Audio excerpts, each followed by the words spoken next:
বাংলাদেশে এখন কি চলে, লালটা না কালাটা? আমার তো মনে হয় কালোটাই বেশি চলে।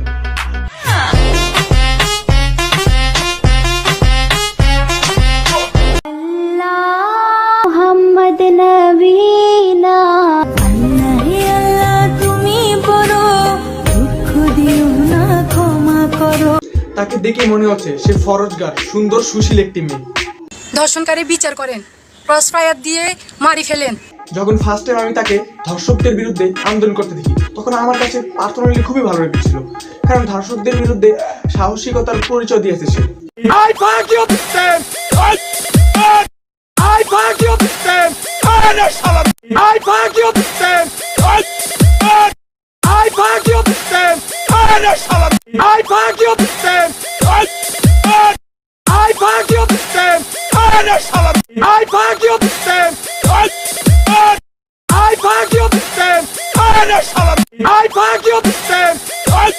एकदम इन्होंने वक्त बदल दिया, जज्बात बदल दिए, जिंदगी बदल दी।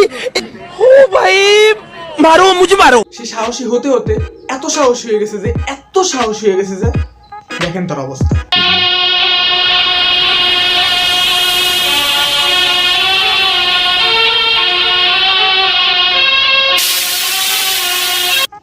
মনে হইতাছে কোনো সাপুরে বিন বাজাইতাছে, আর সে বিনের তালে তালে সাপের মতো নাচতাছে কোমর ঢুলাইয়া।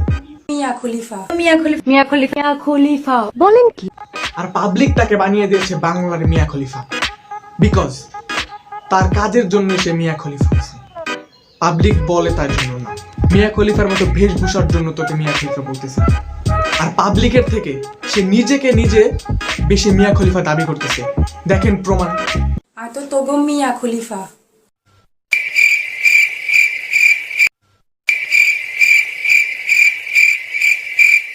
বিএফ কি জিনিস এটাই বুঝলাম না।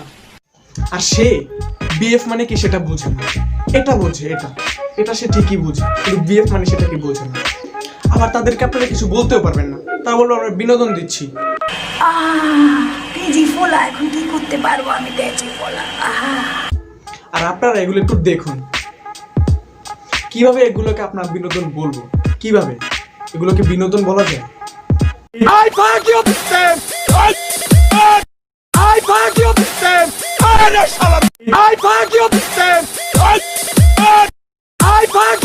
এগুলো কেমন বিনোদন?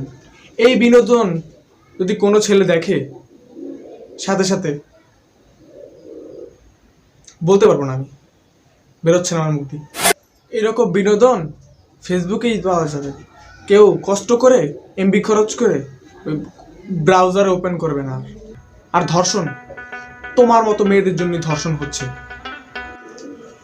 শুধু ধর্ষণের বিরুদ্ধে আন্দোলন করলেই হয় না, ধর্ষণের জন্য কারা দায়ী সেটাও দেখতে হবে। হ্যাঁ, মেয়েদের পোশাক কখনোই ধর্ষণের জন্য দায়ী না। এই কাল নাগিন সবার জন্যই ক্ষতিকর। তো নেক্সট টাইম এরকম ভিডিও বানানোর আগে একবার মাথায় চিন্তা করে তারপর ভিডিওগুলো বানাবা।